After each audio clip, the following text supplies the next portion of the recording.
Shalom, selamat siang, selamat beraktivitas di siang hari ini. Puji Tuhan, saya mohon maaf, hampir dalam bulan November, Desember ini tidak memposting video, bahkan juga renungan karena kesibukan dan lain hal, tetapi tidak mengurangi kita.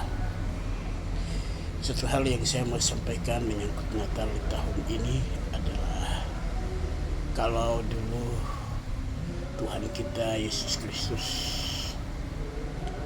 datang ke dalam dunia, lahir ke dalam dunia lewat perawan seorang perempuan Maria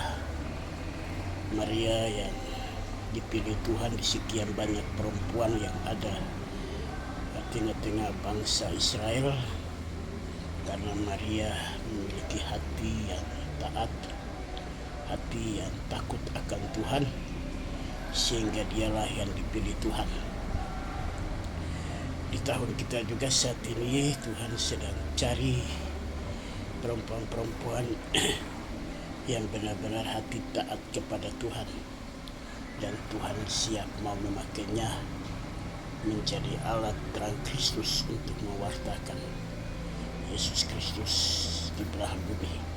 Saya dan saudara, kita semua adalah gereja-gereja Tuhan, adalah perempuan-perempuan rohani yang mana Roh Kudus siap mau turun untuk mengurapi kita. Melalui pesan Natal yang sudah kita lewati, sedikit saya mau sampaikan beberapa hal.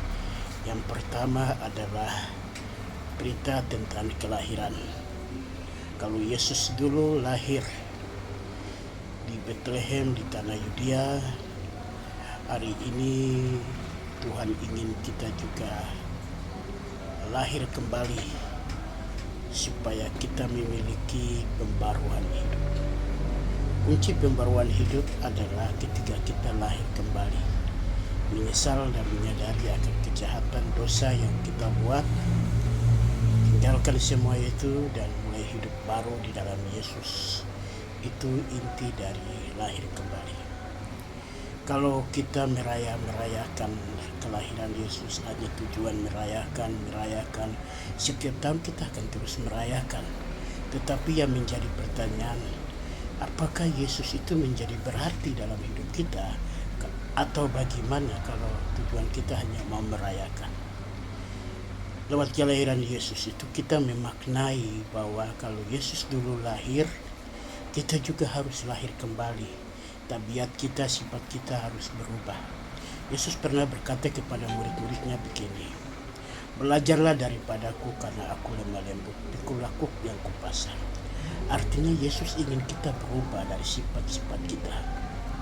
Jadi pesan penting bagi kita, hal jasmani adalah hal jasmani, hal rohani adalah hal rohani. Jangan samakan itu.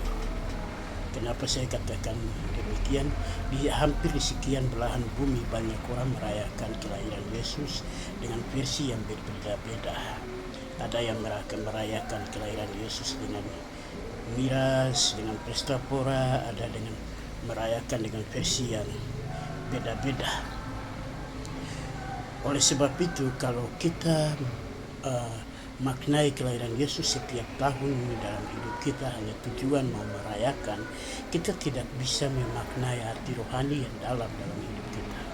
Arti rohani yang dalam yang Tuhan ingin adalah lewat kelahirannya Dia mau kita juga lahir kembali. Kita harus pikiran berubah, watak berubah, perkataan berubah, tindakan berubah, supaya suatu saat nanti ketika kita tidak ada di dunia, kita tidak menyesal karena kita bertemu dengan Tuhan di dalam kerajaan surga. Jadi hari ini pesan saya singkat, lewat kelahiran Yesus menuju datangnya tahun baru 2026, Tuhan mau kita lahir kembali dan hidup dalam pembaruan. Terima kasih, Tuhan Yesus memberkati saudara-saudara seiman dimanapun kalian berada. Akhir kata, saya sebagai gembala Pos Peisai Ministry mengucapkan selamat Natal 25 Desember walaupun sudah lewat, dan selamat memasuki 1 Januari 2026. Tuhan Yesus Allah yang hidup memberkati kita semua. Shalom.